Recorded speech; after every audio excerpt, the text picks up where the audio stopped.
और राज्य सरकार की योजनाएं लगातार ग्रामीण अंचलों में भेजी जाती है ताकि उन्हें योजनाओं का लाभ ग्रामीणों को मिल सके।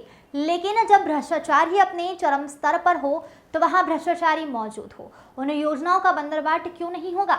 ऐसा ही एक मामला रायबरेली के खीरो थाना क्षेत्र की ग्राम सभा नुनैरा का प्रकाश में आया है, जहां विगत कई वर्षों से पूर्व प्रधान के द्वारा जमकर भ्रष्टाचार किया जा रहा है। भ्रष्टाचार के साथ ही साथ करोड़ों की योजनाओं का भी बंदरबाट किया जाता है। विगत 4 सालों में लगातार पीड़ित समाज सेवी अंजनी कुमार सरकार की तमाम योजनाओं को लेकर जिलाधिकारी से उच्च स्तर पर नकाबपोश भ्रष्टाचारियों को उजागर करने का काम कर रही है, लेकिन उनकी सुनने वाला कोई नहीं है। फिलहाल अब देखना तो यह होगा कि भ्रष्टाचारी प्रधान की काली करतूत और ग्राम विकास अधिकारी के ऊपर क्या कार्रवाई होती है, या इसे भी ठंडे बस्ते में डाल दिया जाएगा। दरअसल ग्राम सभा नुनैरा के ग्राम विकास अधिकारी और पूर्व प्रधान की मिलीभगत से करोड़ों की योजनाओं का जमकर बंदरबाट किया जा रहा है। आज तक किसी भी योजनाओं का ग्रामीणों को लाभ नहीं मिल सका है।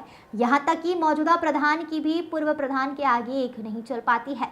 यहां तक कि अमृत सरोवर तालाब संख्या 133 और 134 पर दबंगों का कब्जा है, जिसे दबंगों द्वारा जबरन कब्जा कर निर्माण किया जा रहा है। कई बार इसकी शिकायत पीड़ित अंजनी कुमार समाज सेवी ने की है, लेकिन आज तक कोई कार्रवाई नहीं की गई और ना ही सुनवाई हुई है। कई बार उन्होंने थाने से लेकर मुख्य विकास अधिकारी, जिलाधिकारी और उच्च स्तर पर कार्रवाई करने के लिए आग्रह किया है, लेकिन किसी ने गांव की तरफ जाना उचित नहीं समझा। फिलहाल अब देखना तो यह होगा कि भ्रष्टाचारी प्रधान और ग्राम विकास अधिकारी पर कब तक कार्रवाई होती है, कब उजागर होगा इनका काला कारनामा। आइए सुनाते हैं आपको पीड़ितों ने क्या कुछ कहा। पंकज यादव की रिपोर्ट। क्या नाम है? अंजनी कुमार कुशवाहा। कहाँ से आए हैं? ग्राम सभा नुनैरा, थाना खीरो, तहसील लालगंज, जिला रायबरेली। क्या है मामला आपका? मामला सर हमारा ये बीते 4 सालों से चल रहा है, सरकारी रास्तों को लेकर, तालाब को लेकर और पूर्व प्रधान के भ्रष्टाचार को लेकर के। कौन है पूर्व प्रधान? पूर्व प्रधान थे सुनीता कुशवाहा, कार्यभार देख रहे थे उनके पति बबलू उर्फ रणधीर कुशवाहा। अब मौजूदा प्रधान कौन है? मौजूदा प्रधान है शिवकांत गुप्ता। तो आप चाहते क्या हैं?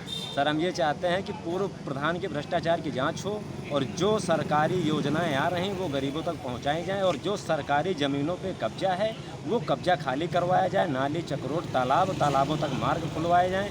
सर जैसे अमृत सरोवर योजना प्रधानमंत्री महोदय जी की योजना है, इसके लिए भी रास्ता नहीं खुल पा रहा है, जबकि हम लगातार रिक्वेस्ट कर रहे हैं, कागज़ दे रहे हैं, विनती कर रहे हैं, लेकिन कोई मौजूदा अधिकारी वहाँ पे पहुँच के कोई काम नहीं कर पा रहा ढंग से। अब सर इसमें किसकी जिम्मेदारी बनती है, अहम रोल किसका है, ये मुझे नहीं पता। किसी से अब तक आपने मुलाकात की है?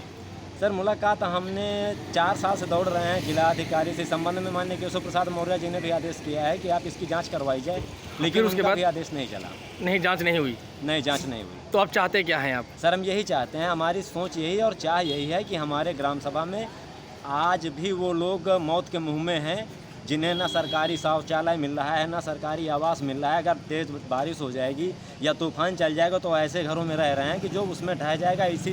इसी चलते पूर्व समय में एक लड़के की मृतक हो गई, जिसका सरकारी लिस्टों में उसका आवास बना हुआ था, परंतु कच्चा मकान था। मौजूदा प्रधान का क्या कहना है? मौजूदा प्रधान की सर कोई नहीं चल रही, ना कोई अधिकारी वहाँ तक आता जाता है, ना मौजूदा प्रधान को कोई काम दिया जा रहा है। अब यहाँ तक कि आप सोचिए अमृत सरोवर का काम रुकवा दिया जा रहा है। आपका व्यक्तिगत मामला है कि पूरे गांव का मामला? नहीं, ये पूरे गांव का मामला है। मैं समाज सेवक हूं, और व्यक्तिगत मामला भी अगर मेरा कोई साबित कर दे तो मेरा व्यक्तिगत मामला कोई नहीं। सार्वजनिक रास्ते के लिए लड़ रहा हूं, गांव के विकास के लिए लड़ रहा हूं, गांव के गरीबों के हक के लिए लड़ रहा हूं। आप चाहते क्या हैं? हम ये चाहते हैं कि गरीबों तक उनका अधिकार पहुंचाया जाए, और ये मेरा निवेदन मुख्यमंत्री जी से है कि इसमें जो भी बीच में भ्रष्टाचारी है, जो भी सरकार को गुमराह कर, आप सोचिए कि यहाँ सरकारी ज़मीन खाली हो गई है, 4 सालों से रिपोर्ट लगा दी जा रही है। जो अधिकारी सरकार को गुमराह कर सकता है तो उसके लिए जनता क्या चाहिए?